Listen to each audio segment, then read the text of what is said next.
ഞാനിവിടെ വിളിച്ചു പറയുന്ന ഒരു പാർട്ടിക്കെതിരെയല്ല, ജനങ്ങളുടെ മനസ്സിൽ കിടക്കുന്ന ചോദ്യങ്ങൾ തുറന്നു ചോദിക്കാനാണ്. ഈ നാട് വിശ്വാസത്തിന്റെ പേരിൽ ഒന്നിച്ചു നിന്ന ചരിത്രമുണ്ട്. പക്ഷേ ആ വിശ്വാസവുമായി ബന്ധപ്പെട്ട കാര്യങ്ങളിൽ സംശയം ഉയരുമ്പോൾ ജനങ്ങൾ മറുപടി പ്രതീക്ഷിക്കുന്നതും സ്വാഭാവികമാണ്. അയ്യപ്പസ്വാമിയെ കുറിച്ചും അവിടെ നടന്ന സംഭവങ്ങളെ കുറിച്ചും ആളുകൾ സംസാരിച്ചപ്പോൾ അവരെ ശത്രുക്കളായി കാണാതെ സംശയം മാറ്റാനുള്ള ഉത്തരവാദിത്തം ഭരണത്തിനല്ലേ? ജനങ്ങൾ ചോദിക്കുന്നത് കലഹം വേണ്ടെന്നല്ല, വ്യക്തത വേണം, വിശ്വാസം തിരികെ വേണം, അത്രമാത്രം. മുകളിൽ നിന്നുള്ള ആഡംബര ചർച്ചകൾ അവരെ കൂടുതൽ അകറ്റുന്നില്ലേ? അധികാരം വ്യക്തിപരമായ സൗകര്യത്തിനല്ല, അത് ജനങ്ങൾക്ക് ആത്മവിശ്വാസം നൽകാനാണ്. ആ ആത്മവിശ്വാസം ചോദ്യങ്ങളിലൂടെ തകരുമ്പോൾ അതിനെ അവഗണിക്കുന്നത് ശരിയല്ല.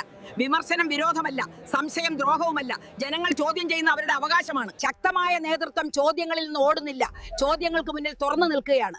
ജനങ്ങൾ കേൾക്കാൻ ആഗ്രഹിക്കുന്ന പ്രസംഗങ്ങളല്ല, വ്യക്തതയും ഉത്തരവാദിത്വവും. ശക്തമായ നേതൃത്വം ചോദ്യങ്ങളിൽ നിന്ന് ഒളിച്ചോടില്ല, അവയ്ക്ക് മുന്നിൽ തുറന്നു നിൽക്കും.